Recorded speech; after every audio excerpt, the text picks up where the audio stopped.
Hi, I'm Liz Lang. Today I'm joined by some very exciting guests. These are women and moms who were inspired by their own motherhood to start their own businesses.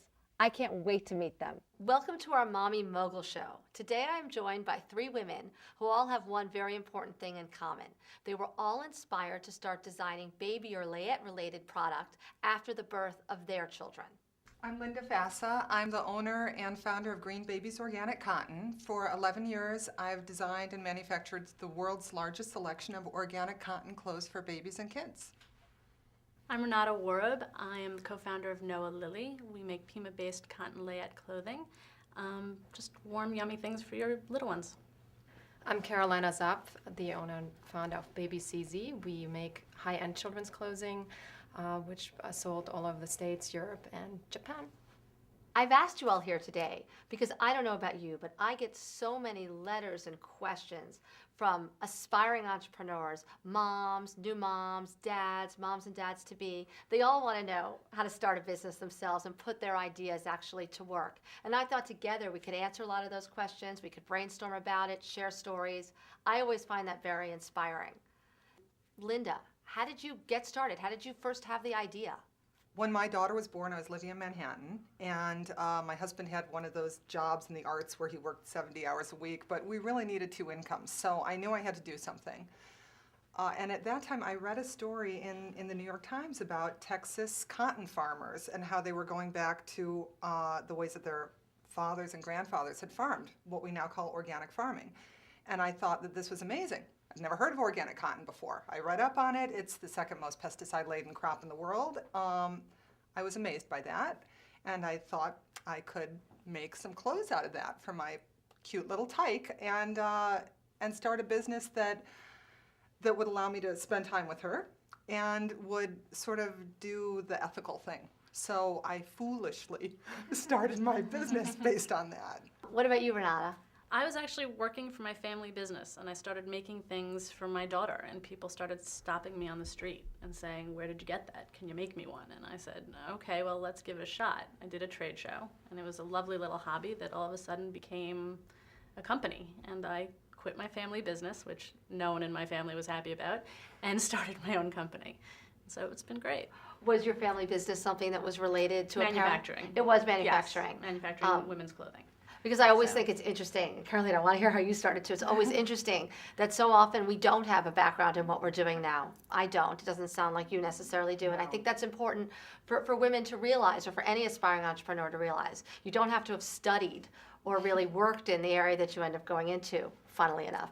What about you, Carolina? I was designing women's clothing for 14 years, and I was getting a little tired of the fashion industry. I felt that the market was very saturated, that too much product was produced, and I started freelancing with a friend of mine who has a children's line out of Portugal, and fell in love designing for kids. It's much more cheerful. And then I had my first child, and 3 months after she was born, I just decided I want to give it a try, and went to my first trade show with 17 samples on a little table.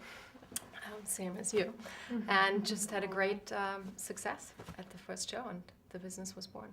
Great. Yeah, and I'm the same way. I started my business 7 years ago with the idea that women who were pregnant weren't being well served in their fashion needs. I had tons of friends complaining to me about it. Oddly enough, I had never even been pregnant myself at the time. I have 2 children today, and I know we all have children, but I didn't then, but I guess it was on my mind. And I designed just like 6 pieces, and I thought I'll show them to some friends, and maybe my friends will like them, and maybe they'll tell a few friends. And it was a glorified hobby that just, took off. I think all of our businesses did, kind of beyond my wildest expectations, and here we are today. So you have this great idea. You've read something, you've seen something, you're dressing your daughter, or you're pregnant, whatever it is. You've got this great idea. You want to implement it. Did you do everything on your own, or did you actually seek out some professional help in the area you were going into? This is a question I get all the time. I did both. I did everything on my own. I was really bad at sewing, but I had an old singer, and so I sewed badly a garment made of organic cotton knit, which was very frightening, looked very Frankenstein. And I screen printed it. I went to Pearl Paint. I said, how can I get something on a garment? I thought of Give Peas a Chance was my first. I was doing veggie rompers then, because everybody was really into Earth's Best baby food. It's sort of before the time of your baby, but it was in all the shelves, and this was amazing because it's hard for baby food to make it somewhere. So I was thinking of food-oriented things. Probably because I was eating all the time. But at any rate, I thought of funny little slogans with vegetables. And a guy that worked at Pearl Paint explained to me how to make screens and screen it. I mean, I really started from the bottom. But I had a lot of friends in fashion. One of my best friends was the ad director at Harper's Bazaar. And she said, she's a beautiful fashionista. She said, Linda, you're in the greatest fashion city in the history of the world. Go do market research. Go walk around and ask people what they'll buy and how much they'll pay for it. And I did, actually. I had my kid on my hip. We lived near Washington Square. I'd take my little Frankenstein romper out and say, would you buy this? How much would you pay for it? And the women that didn't go running actually answered me. And they told me a lot of things that I actually can still use today. They told me about what their criteria was. They told me where they shopped. People are happy to explain why they like and don't like something. And that was part of the nuts and bolts for me, what other people thought. It's so true. I mean, I want us all to answer. I just have to say, it's so interesting when you sit around in a group of entrepreneurs like ourselves, how much we all do share in common, and I think that will be helpful. I feel the exact same way, that you pound the pavement, you ask people, and that early in touch with your customers, it's priceless. Like, I mean, I still answer emails from my customers all the time. I'm sure you all do the same, because if I didn't, I'd lose that early connection I had to them, which helped me understand what was right or what was wrong with the product to begin with. So I think that is so true. It really resonates for me. What about with you? I had just gotten my MBA in finance, and I had decided, okay, I'm going to start a company. So, of course, I made a business plan.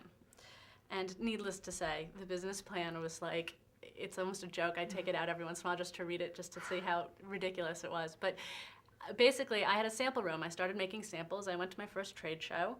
I asked a lot of questions of a lot of people around me at the trade show, and basically just sort of found my way. I already knew how to produce it, so to me it was more about selling it that was going to be a problem. And I never had a rep for the first 3 years. I said, I'm going to do it all myself, and it was great. I knew the department. I had been the designer buyer at Bloomingdale's, so I had known how to buy, so I figured I could go to the buyers and explain what I was trying to do. And actually the Bloomingdale's buyers were the greatest, because they gave me a lot of what they needed, what was missing from their market, what they wanted me to produce, and sort of guided me in a direction.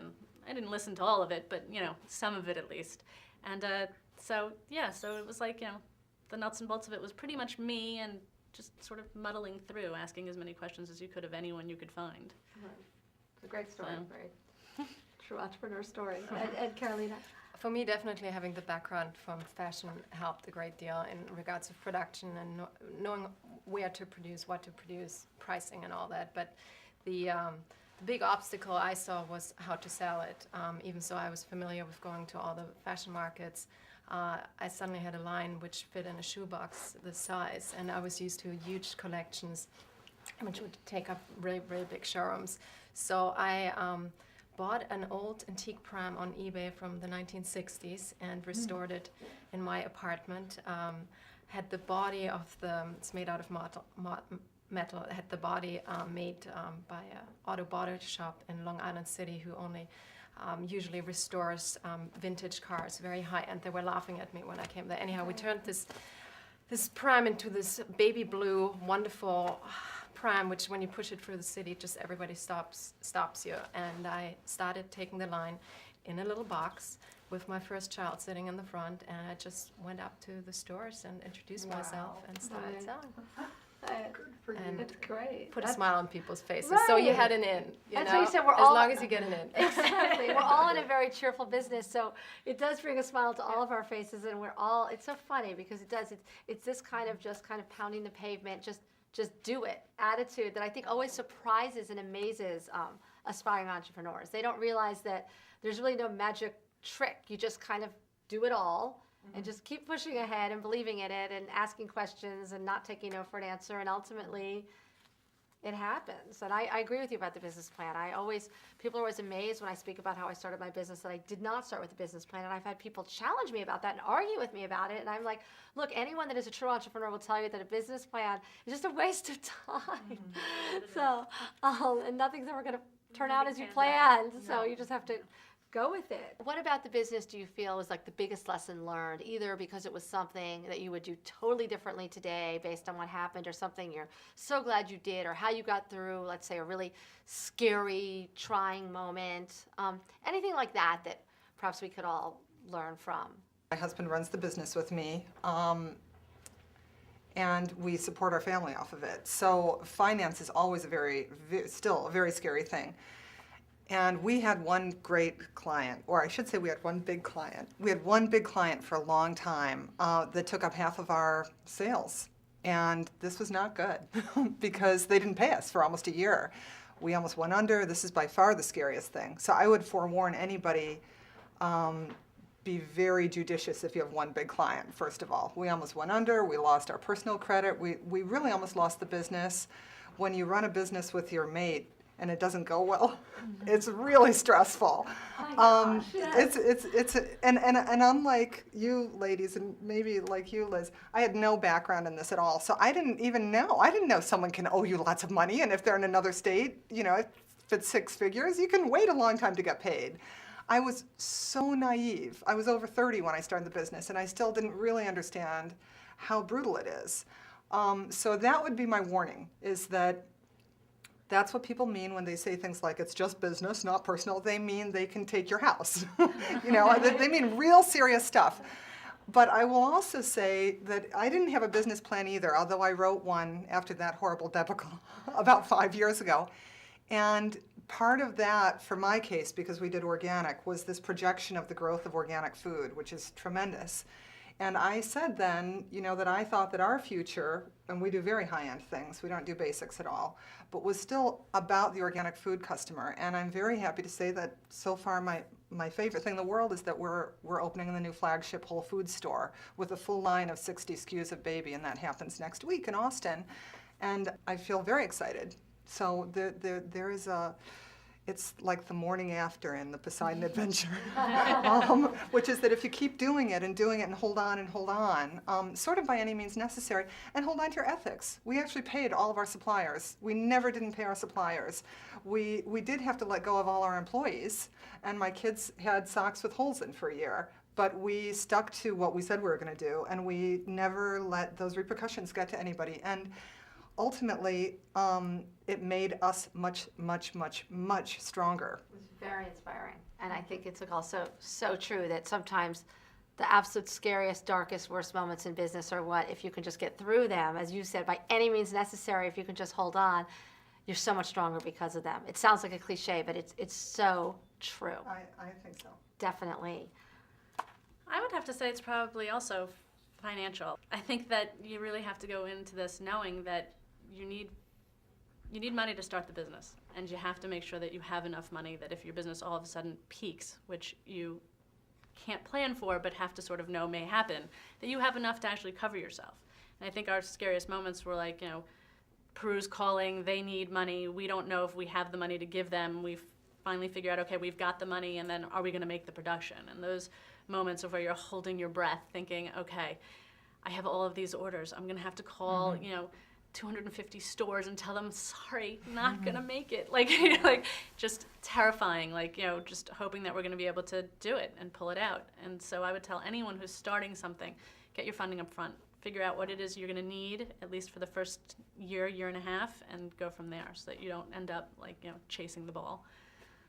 Absolutely. People don't realize that the orders are just the beginning. Then you have to fill them.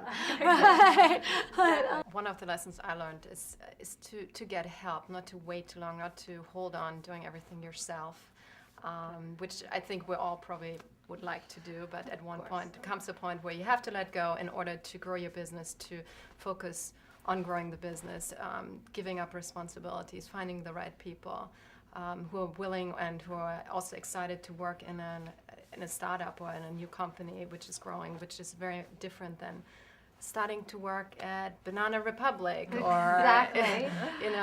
I think especially young people come with very different expectations out there in the world of what a job is about, and I think it's hard to find the right crew.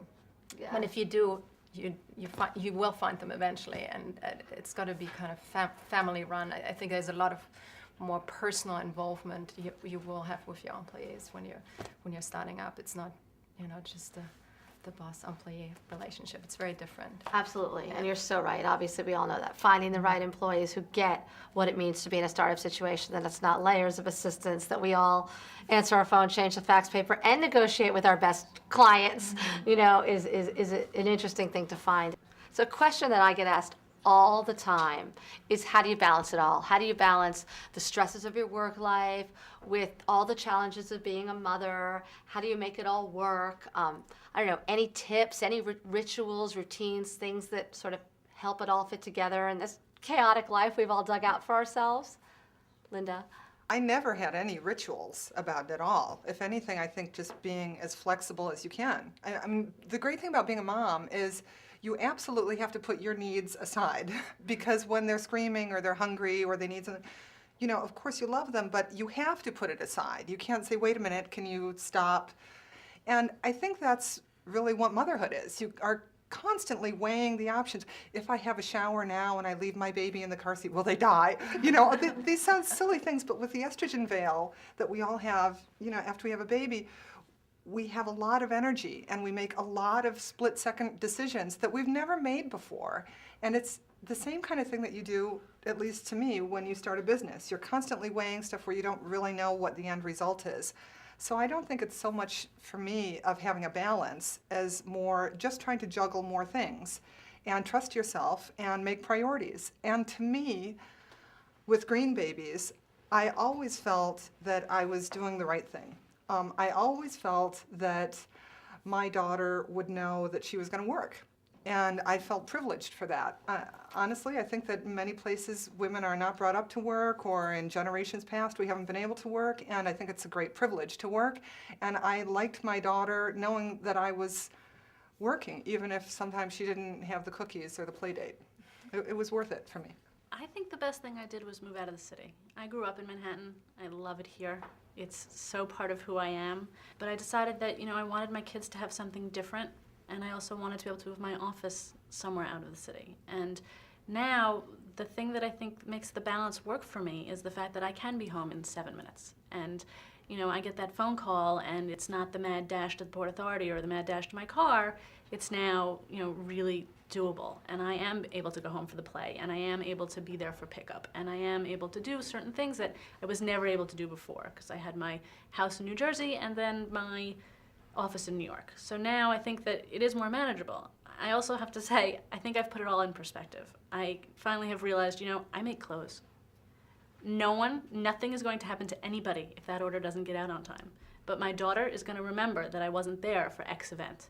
And no, she may not remember forever, she's only 6, but it's still, she's the most important thing. And so I sort of put it in perspective, and sometimes my business suffers for it, but you kind of have to weigh it all out. And my kids are always going to come first, but needless to say, my clothing is a close second, and my husband, unfortunately, might be third. And No. But it is what it is. I mean, you have to sort of make that balance work for you however you can. I think owning your own business also enables you to create your work environment for yourself. I mean, you choose where you have your office. I think everybody here probably started out of their apartment at one point, but eventually it just doesn't work. It's not realistic. I chose to have an office right across the street from my house. So if need to be, I can just run over, always come home for lunch. I tuck my kids to bed for their nap in the afternoon. And I think it has a lot, I think being very organized is really important if you want to run your own business in addition to having kids. I think you got to be super organized because time is so precious and there's just not a lot of room for error. You can't leisurely do things. You got to set a time aside for every aspect of your life, which is your children, of course, the most important, your husband, very important, your business, and your social life. I mean, we all also need to have friends, and it's a hard balance, but I think being organized definitely helps a great deal. Absolutely. I think that's also helpful. Myself as a mom of two and an entrepreneur like you, I can relate to everything that you all three said. I make split-second decisions all the time. I don't have the luxury of thinking them out, and I do think that to a certain degree that works. We can all, I always say that in business, trust your instincts. I'm always saying that when people ask me things. I don't overthink things. I don't listen to the naysayers. I just plow ahead and trust my instincts. I do the same thing with my kids. I know I'm not doing everything perfectly. I think it's a lot about also, I'm sure you guys find this, that giving up the guilt. Like, I'm doing the best I can. You know, I'm doing the best I can as a mom, as a wife, as a friend, as a businesswoman. And I definitely, sometimes when I'm up at midnight or 1 a.m, stressing about a business problem, which I'm sure we've all been there, I do try really hard, and it is hard, to say to myself, sort of what you were saying, all that's important is the family. And I just sort of try to repeat that mantra. This doesn't matter. What matters is the children are healthy and they're happy and it's all going to be okay. And I find that it's really that kind of almost inner dialogue and allowing yourself kind of, as you said, the flexibility, trying to be organized, just trying to do it all. But there definitely is no magic way to do it. And there definitely are only a finite amount of hours in the day. And something always gives, and I think it's about understanding that something is always going to give. There's not really going to be a lot of serenity if you have your own business and you have really young kids. I mean, for me, I'm in a different position than you guys. My youngest is 5, and this is a huge leap from 4 to 5. I mean, they really just kind of, they like read stuff. They go off on their own. Yeah, they do. They don't need the same amount of intensity all the time. And actually, unlike you guys, I'm only now moving my office out of my house because for a while I had a great au pair and she was like Mary Poppins, but when I didn't, I just couldn't find one. And I had my kids with me way too much. I was really an attachment style parent, and it was really about me. I was really into being a mommy, and I had a real colicky baby. So I was very keyed into that, and it was a great experience for me. I was brought up in a city, and I really wasn't brought up that way. It was wonderful for me to do that, but cutting away from that and giving more to the business physically was incredibly difficult because I'd made these 3 little people that were amazingly dependent on me, and my husband runs our business. So we have a converted firehouse up the street from our house, which is our warehouse and cutting room. So we would really just schlep over there with the kids when it was time for UPS, pack the stuff, and I'd give them crayons on the floor. I guess what I mean is, I totally am with you, Liz. I realized early on that I was not going to be perfect at any of that stuff. And what I would really say to other women doing it is that being a mommy is incredible and opens a lot of doors, but can be very isolating. Especially if you're a working mom with your own business, because there's very few of us, let's face it, and many of us never meet each other. And so either your friends are women that work all the time, or your friends don't work at all. And so when you have the pressures of your business, I mean, I think you can feel really alone. I really want to encourage people to make any kind of friends that they can because women really like other women, and you don't have to be exactly the same as everybody else. And once you get to know other people, actually everybody's really weird. It's not just you. And it makes for something that makes it easier, I think, to raise happy children in a very crowded world. So that's my advice, is just be flexible and absolutely go with your gut. So Linda, what you just said, I think is just at the heart of all of it. I think that's what we're all interested in hearing about. What other tips, Renata, Carolina, can you share along those lines? Just secrets of your deepest, darkest secrets. No, but really tips on what matters to you, what makes it all work for you. Is there anything that you could impart to our viewers that's been a help or not? I think that something that everyone has to remember is that you need some time for yourself. That if you are running a business, you don't really get that time. You get, people say, oh, you're at work, like you're, I don't know, going to the movies. And I think that people don't realize, and I know that I didn't for the first 3 years of my company, was you really do need to take that time, even if it's 20 minutes to yourself to do whatever it is that you like to do. It doesn't matter what it is.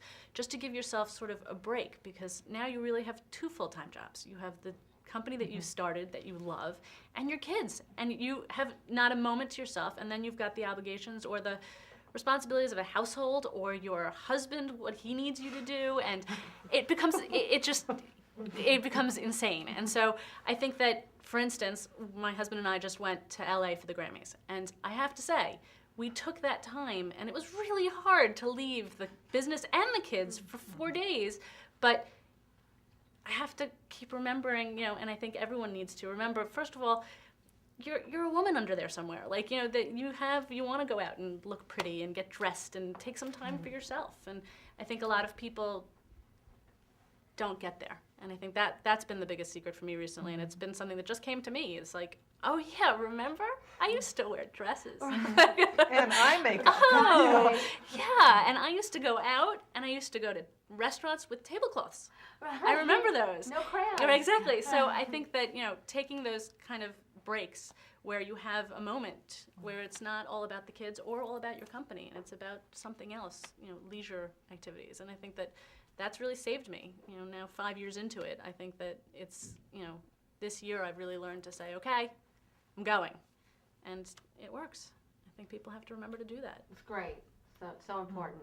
When you start your own business, it's always very intimidating. I mean, you are like this little peanut out in the world trying to do something, and you deal with a lot of successful companies, and everybody's so much bigger than you are, and it's just very, very frightening. And I think it's very important that you just stay with your gut feeling and, with your strengths, and not give up and not get disheartened. And for me, what always worked is going home, and when things got very hard, I would just go home and see my kids, and suddenly they give me a lot of power. Suddenly it's like, oh, I can do this. It's okay. I can power through this. So I think not giving up and just the first time there's a problem, which once you're with the first problem, then there's just another one to come right after.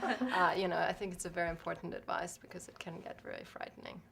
It can, and I love the idea of turning almost the question around and saying that your children are actually what give you your strength, rather than the way I sort of framed it, which was, it's often framed to me this way: how do you deal with all of it, the kids, the business? But actually you're saying the kids are in some ways what help you deal with the business, and that's a very nice way of thinking about it, and I think there's a lot of truth to it. I know personally for myself, everything you're saying, once again, just completely resonates, that trying to find the time for myself and remembering that it is okay for me to sometimes come home from work, even if the kids aren't home, and take a bath or make a phone call, or, my gosh, read People magazine, or just something that's just fun and just for me. And remember those days of when every now and then I actually used to have a moment of walking in the door and being alone, and trying to recapture that every now and again. And all the keeping it in perspective, and going with your gut, and realizing how lucky we are to be able to, even though the business can be so stressful. I love what I think we were all saying even before the show started about how lucky we are that we actually are doing something that we really, really love. And I think that's easy to forget as well when the day gets stressful and the orders aren't happening the way we want them to, or whatever it is, that we are actually so fortunate. We're entrepreneurs working for ourselves, doing, following our dreams. So I think that always helps. So I don't know about everybody at home, but I found this so inspiring and so interesting and helpful. I can't thank you guys enough for being here with me today. This was, a great learning for me. So thank you. It was wonderful to meet all of you and sit with all of you. So much. Bye. Bye-bye. Bye. It was a pleasure. Really. Thank you for joining me today. I hope you found this conversation as informative and interesting as I did. I know I was truly inspired.